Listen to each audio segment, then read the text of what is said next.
లూకా సువార్త 23:34. యేసు, తండ్రి మీరేమి చేయుచున్నారో మీరెరుగరు కనుక వీరిని క్షమించమని చెప్పెను. వారు ఆయన వస్త్రములు పంచుకొనుటకై చీటీలు వేసిరు. అయితే దేవుడు ఇక్కడ మనకు నేర్పించినది ఏమంటే, అంత వేదన పడుతున్న దేవుడు శిలువ పైన,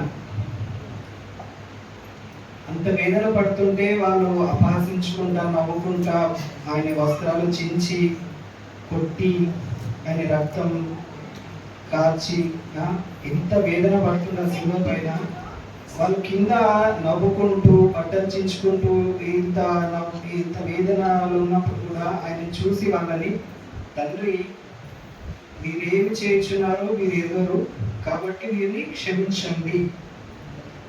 ఆ టైంలో అంత వేదనలో ఉన్నప్పుడు కూడా ఆ క్షమాపణ ఆ దేవుడు మన మీద క్షమించండి తండ్రి, వారు ఏం చేయుచున్నారో వారు తెలియదు అని అంటే, అది ఎవరైతే అట్లా చేయగలరు ఆయనే తలుచుకుంటే ఒక్క నిమిషం, ఒక సెకండ్లో వరల్డ్ మొత్తం నాశనం చేయగలుగుతాడు.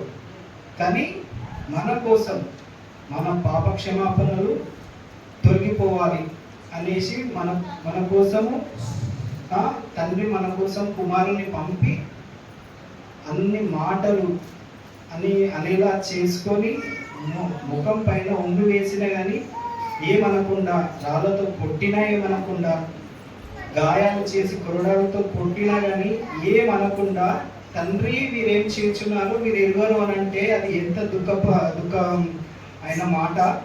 అది మనం చదువుతుంటేనే లోపల వేరేలా అవుతుంటుంది మనకు.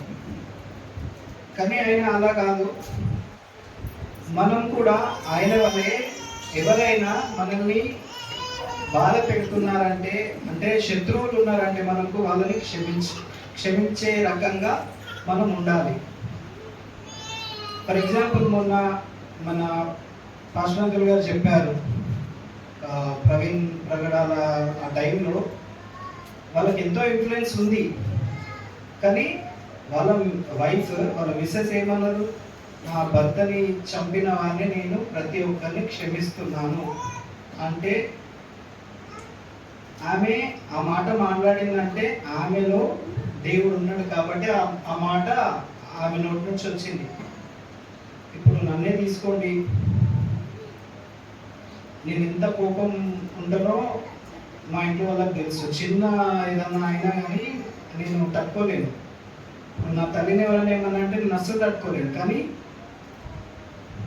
దేవుని ఆ మరియమ్మలో ఎన్నో మాటలు కూడా అన్నారు. అప్పుడు ఆ టైంలో ఆ మాట ఆయన పలికి అంటే అది ఇక దేవునితోనే అవుతుంది. కానీ మనకు ఒకటి నేర్పించడు ఏంటి అని అంటే, మనం కూడా మన శత్రువులని ప్రేమించాలి.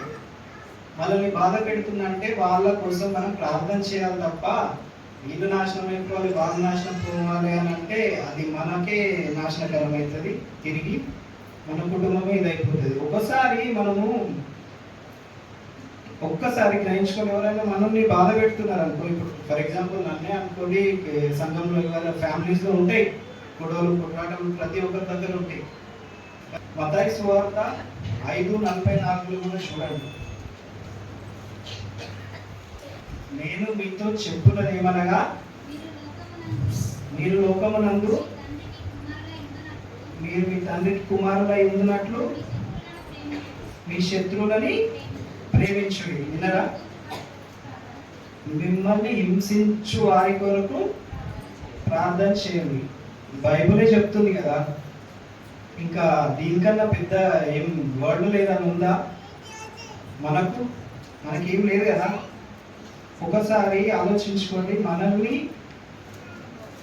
అంటే శత్రువులను ప్రేమించి చూద్దాం ఒకసారి. ఈ రోజు నుంచి కొంచెం మారితే ఇప్పుడు కొంచెం నేను చాలా కోపం ఉంటుండే కొన్ని విషయాలలో. మా మమ్మీ చెప్తుండే, మళ్ళా అమ్మగారు కూడా చెప్తుండే, అలా కాదురా మళ్ళా మన పాశ్రాంకులు కూడా చెప్తుండే అలా ఘాటీలు నువ్వు ఫస్ట్ నువ్వు కోపం తగ్గించుకొని దేవుని దగ్గర నువ్వు తగ్గింపు జీవితాన్ని చేసుకొని ఒకసారి మారు, కొంచెం కోపం తగ్గించుకొని చూడు, ఆయన నీ కార్యాలు చేస్తాడు. నేను ఏ సిచ్యువేషన్ నుంచి ఏ సిచ్యువేషన్కి వచ్చినా మీ అందరికీ తెలుసు, కార్యాలు చేస్తుడు అంటారు. చూసినారా అంతలో అప్పుడప్పుడు అంటారు, కార్యాలు చేస్తాడు దేవుడు, కానీ మంచిని గ్రహించుకోరు, చెడుని జల్దీ అరే నాకు దేవుడు ఏం చేసిండు అన్నట్టు మాట్లాడతారు.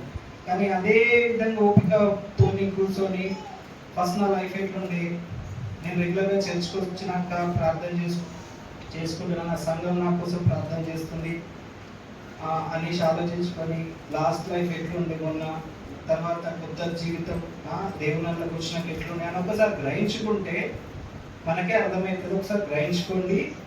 మన కుటుంబంలో ఏమైనా శ్రమలు వచ్చినా కానీ ఒకసారి ప్రార్థన చేసుకోండి, అంతే. దానికి మించి ఏం లేదు. దేవుడు అది సిల్వ పైన మాట్లాడిన ఈ మొదటి మాట అన్నమాట. మీరు చదువుకుంటే ఇంకొకటి మత్తయి 6:14-15 కూడా ఉంటుంది. ఒకసారి మనుషుల అపరాధములను మీరు క్షమించిన ఎడల మీ పరలోకపు తండ్రియు మీ అపరాధములను క్షమించును. మీరు మనుషుల అపరాధములను క్షమింపక పోయిన ఎడల మీ తండ్రియు మీ అపరాధములను క్షమించు. చూసినారా, దేవుడు కూడా అంటుండు, మీరు క్షమిస్తే కానీ నేను మిమ్మల్ని క్షమించను. పగ తీర్చుకున్నాడు ఆయన వంతు. సో మనం కూడుకుండి మన పని మనం చేసుకుంటుంటే శత్రువుకి ఆటోమేటిక్ కడుపుల మంట ఇదంతా అయ్యి వాళ్ళంతటా వాళ్ళే ఇదైపోతారు. అది మనం హ్యాపీగా ఉండి మనం వాళ్ళతో మాట్లాడినాం అనుకో, అది వీడేంది నీకు ఇట్లా చేసినా నాతో వచ్చి మాట్లాడుతుంది వీడు అని అనుకుంటారు. సో ఇట్లాంటివి మనం మనుషులకి ఇట్లా ఇట్లా ఉండాలి వీళ్ళతోని అని అంటే మనం నార్మల్గా ఉంటే సరిపోదు.